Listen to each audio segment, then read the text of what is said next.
KCMXM 175 here, but no air conditioning. See what's going on with that.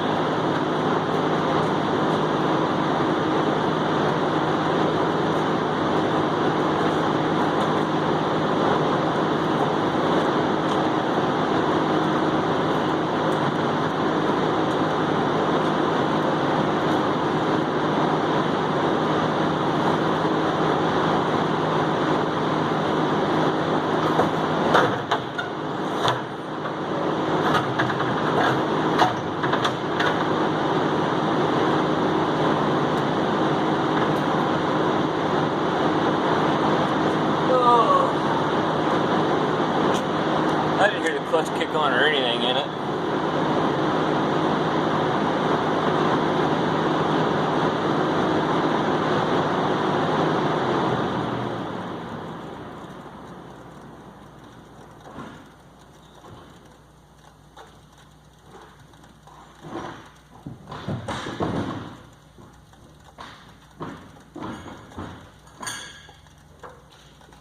So the first step is, let's see if there's any refrigerant in it to kick the clutch on.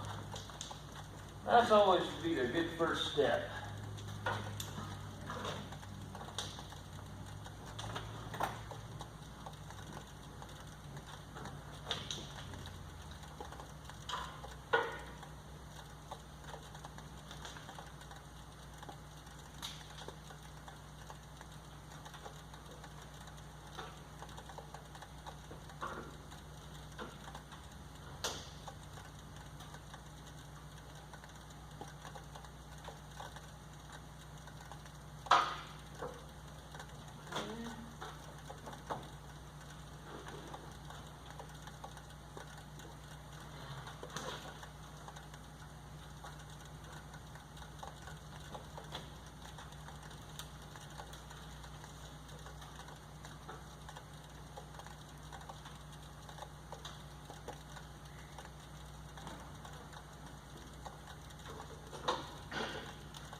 Alright,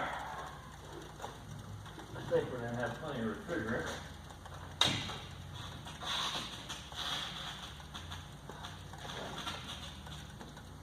Find something to wedge the damn door open. I mean, them gas cylinders are cheap. Put gas on there, hold the damn door open.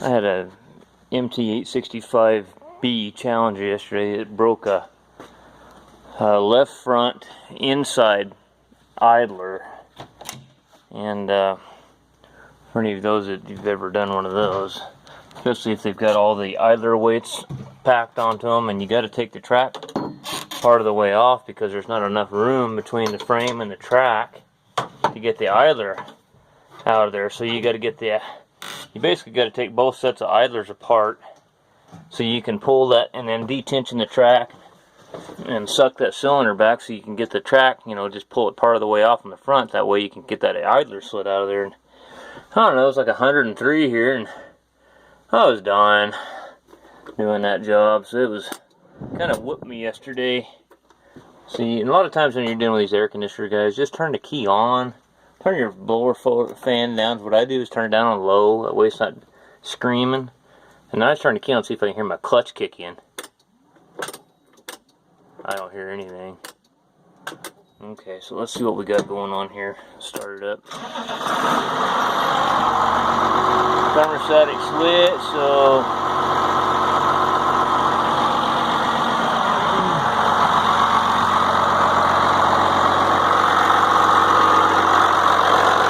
definitely not kicking on.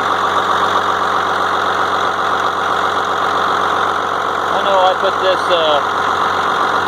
I ordered this pigtail. The plug-in was bad years ago. This one, I bet it was 5-6 years ago on this tractor. You can see where I wired that in.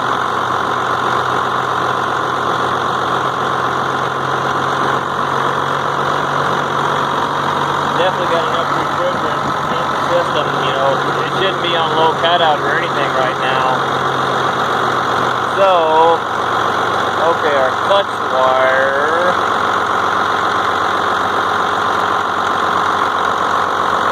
is, I believe, I gotta cut the thing, and I untied the zip ties where I had all these wires that I changed this plug-in years ago out with. I remember the deal now. I remember that this plug-in, you could wiggle that thing, and the terminals on the ends got loose and wouldn't make contact, and I'd bent them in a couple times and put them back on there, and it just kept doing it.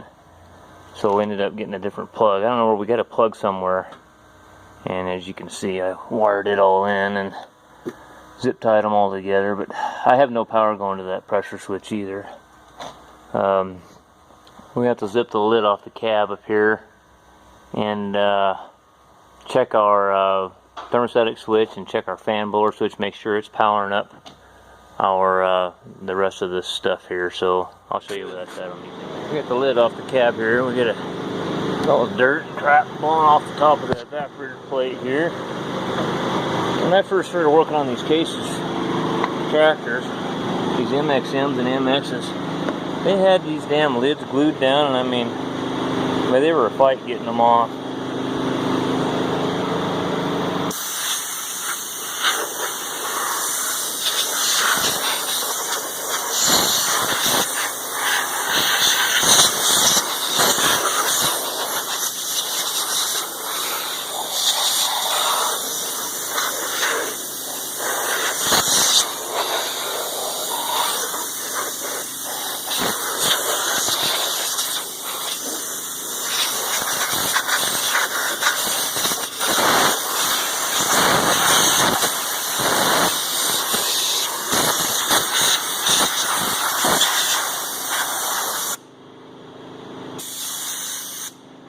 Oh.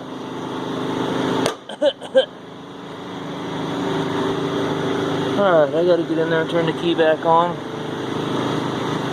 the hell do we got going on here? What do we got unplugged here? Oh, all the lights. Okay. The actual thermostatic switch on these is over here. A little square box.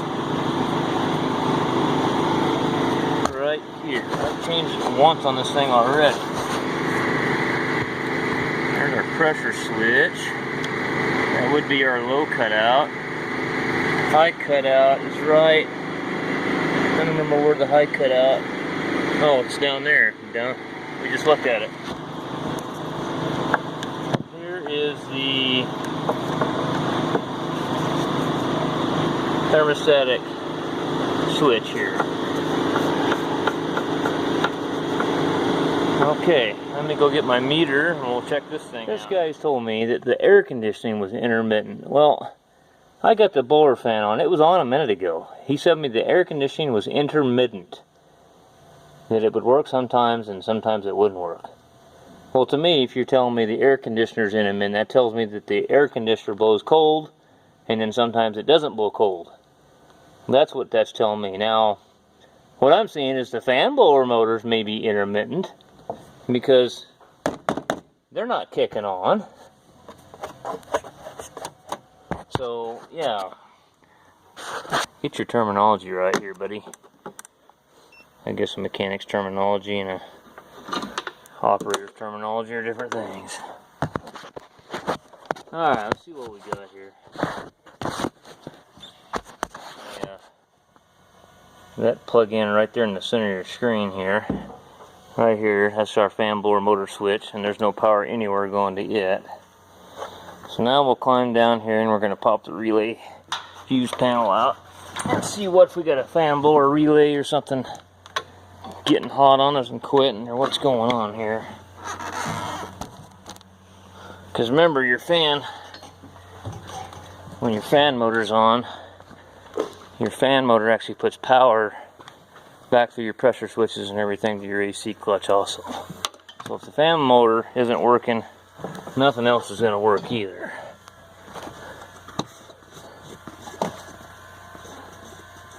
Well, that electric fuel pump's sucking air. Hear that thing? That thing's sucking air somewhere. Whining, making a bunch of noise. This tractor is getting pretty well used up.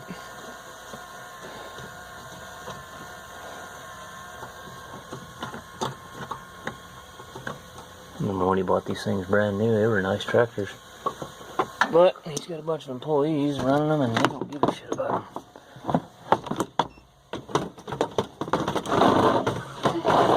Turn the windshield wipers on.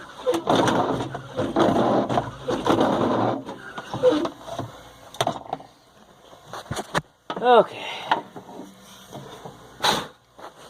Man. This thing is a dusty mess now. And the little panel that goes on the outside of the cover there, it tells you what all the fuses and relays do. They've lost that. That's real nice. Those guys, what a bunch of knuckleheads. Well, I got to go find a diagram for this thing so I know what I'm looking at here. So I'll be back. Different issues going on with it. Finally figured out why the blower motor wasn't getting power up there to the top. Over the fuse panel, somebody had stuck a 15 amp fuse in place of where a 25 amp fuse used to be. So I stuck the proper fuse, it's up in there. So I stuck the right fuse in the fuse panel, and then the blower motors kicked on. So then I still wasn't getting the clutch to pop in, and I was going to show you guys clutch removal and all that stuff on this compressor. This is a sanding compressor. Anything that starts with an SD number is a sanding compressor, rotary piston compressor. You'll check and see now with no power going to that blower motor, I'm not going to have any power going to my pressure switch or anything here. So basically this one wire here going up goes to a plug in here, and I had power to it. And I had continuity to ground. And I had continuity through the coil.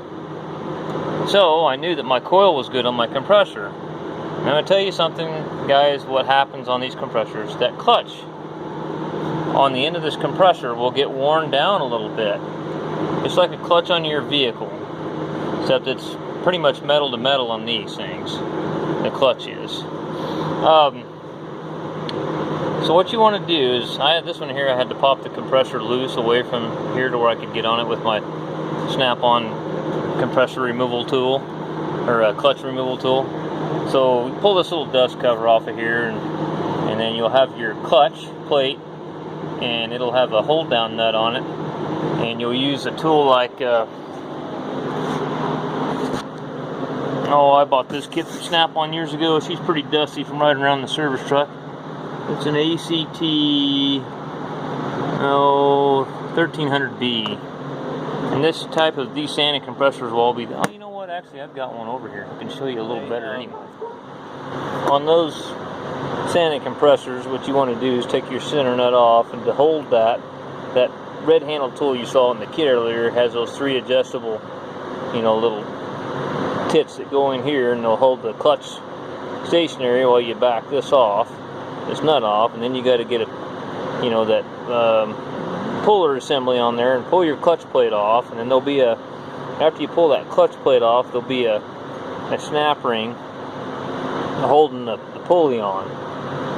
So pull that snap ring off, and you might have to tap on this here with a soft punch or something and get this pulley to slide off. It's got a roller bearing in the middle of it that's kind of pressed on the shaft, but they're usually not very tight.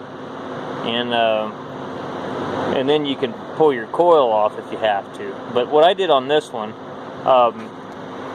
that little shim I was showing you, okay, what happens is those clutches, they get worn, and then what happens is on the coil gets energized, that magnetic force is applied to that metal clutch plate to pull it in and start spinning your you know, you're basically locking the shaft of the compressor to the pulley is what you're doing. And what happens is that when it gets worn a little bit, you'll have what they call the air gap, and the air gap will be too wide, and the coil won't have enough magnetic force to close that air gap between the clutch plate and the pulley.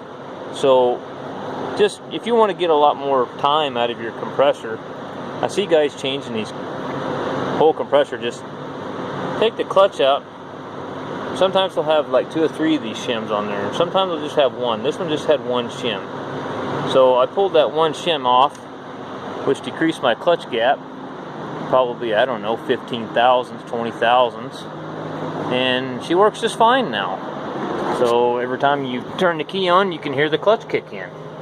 And the air conditioner blows cold as ice. So just thought I'd let you guys know that if you want to save yourself some money and don't have to change the compressor when you don't really need to. So thought I'd tell you that.